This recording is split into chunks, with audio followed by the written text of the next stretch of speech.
आज जोधपुर कोर्ट में आसाराम की दो मांगों पर सुनवाई होने वाली है। एक मांग ये है कि आसाराम खुद से जुड़ी खबरों पर बैन लगाना चाहते हैं और दूसरी मांग ये है कि अपने ही इलाज के लिए एक महिला वैद्य को जेल में आने की इजाजत।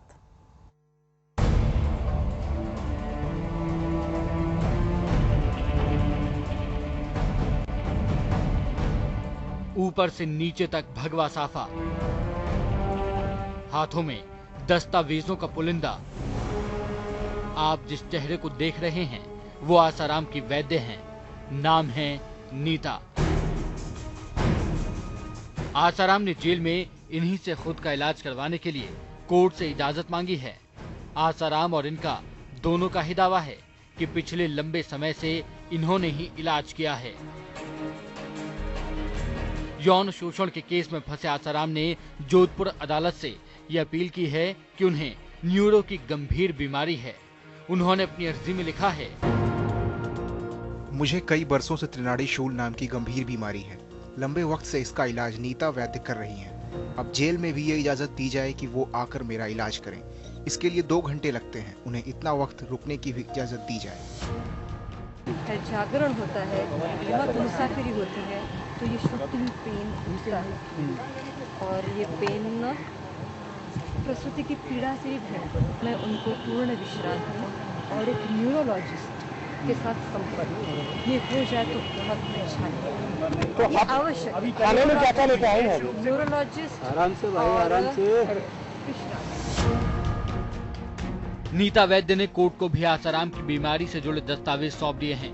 नीता की माने तो आसाराम की बीमारी इतनी बड़ी है कि उन्हें हमेशा ही एक वैद्य की जरूरत है और इसीलिए नीता वैद्य उसी दिन ही जोधपुर आ गई थी जिस दिन आसाराम को पकड़कर लाया गया था। पहली रात आसाराम को पुलिस गेस्ट हाउस में खाना भी नीता ने ही भिजवाया था। आसाराम की गिरफ्तारी की रात से ही नीता ज्यादातर वक्त जोधपुर में ही रह रही हैं।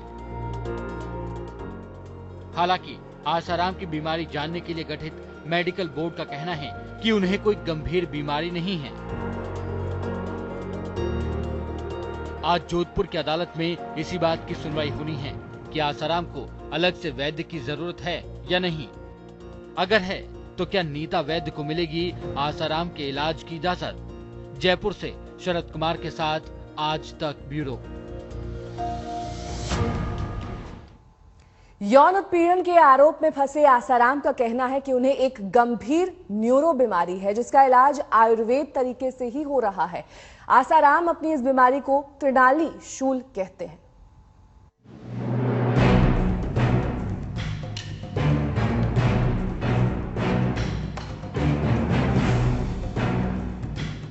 ट्राइजेनल न्यूरल्जिया यानी त्रिनाड़ी शूल। आसाराम का दावा है कि उन्हें न्यूरो की यही वो बीमारी है जो लंबे वक्त से उन्हें परेशान करती रहती है। अब आसाराम को ये बीमारी है या नहीं, इस पर तो लगातार बहस जारी है, लेकिन ये तो तय है कि आसाराम ने इस बीमारी को लेकर बाकायदा पूरा रिसर्च किया है। क्यों से लेकर क्या होता है इस बीमारी में तक पर पूरे दस्तावेज खंगाले गए हैं। ये जो बीमारी है ये है एलोपैथी ट्राइजेमिनल न्यूरोलजिया इसको कहते हैं और ये एक नाड़ी है जिसकी 3 शाखाएं होती है और इसलिए त्रिनाड़ी कहा जाता है। आयुर्वेद में इसे अनंतवात कहा है। तो अति भ्रमण से, अति परिश्रम, अति बोलने से जो इसका दर्द होता है बहुत ज्यादा।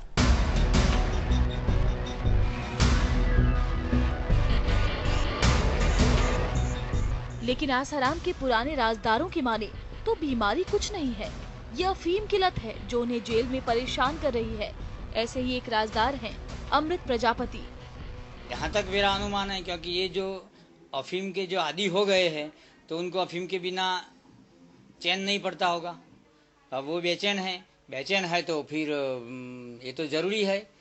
इसीलिए उन्होंने ये मांग की निर्लज्ज होके कि महिला वैद्य चाहिए ताकि वो उनको ये अफीम वाली दवाई पिला सके, दवाई के रूप में दे सके। अमृत प्रजापति तो आसाराम पर और भी गंभीर आरोप लगा रहे हैं। उनकी माने तो आसाराम को सेक्स वर्धक दवाएं खाने की भी आदत है। प्रजापति का आरोप है कि आसाराम उनसे अक्सर कामिनी मर्दन, अश्वगंधा, शिलाजी, मकरध्वज, जैसी सेक्स वर्धक दवाएं बनवाते और मंगवाते थे। आरोप तो ये भी है कि रतलाम के पास पंचेड़ आश्रम में अफीम की खेती भी होती थी और उसे वो पंचेड़ बूटी के नाम से खाते और खिलाते थे। आयुर्वेद में एक स्तंभक योग है जिसका नाम है अक्कर करादी चूर्ण। वो इसमें अफीम का एक हिस्सा है। बाकी दूसरी जड़ी बूटियां मिला करके एक अक्कर करादी चूर्ण बनाया जाता है। उसमें काफी सारी भावनाएं भी देना होता है। तो वो अक्कर करादी चूर्ण में अफीम एक हिस्से के रूप में आता है। वो एक बहुत बड़ा स्तंभक योग है। तो आसाराम उसका सेवन करता था और उसने उसका कोडवर्ड रखा था पंचेड़ बूटी। जाहिर है बीमारी को लेकर आसाराम के दावों और उनके पुराने राजदार के खुलासों के बीच अब सच का एक बड़ा सवाल खड़ा हो गया है। ऐसा सवाल जिसका जवाब कानून से लेकर पब्लिक तक जानना चाहती है आज तक ब्यूरो। दरअसल आसाराम की मुसीबत उनकी बीमारी नहीं है, मुसीबत तो वो आरोप हैं जो उनके दामन पर चस्पा हुए हैं और कानून से लेकर किसी मेडिकल की किताब में भी फिलहाल उनका इलाज नहीं मिल रहा है।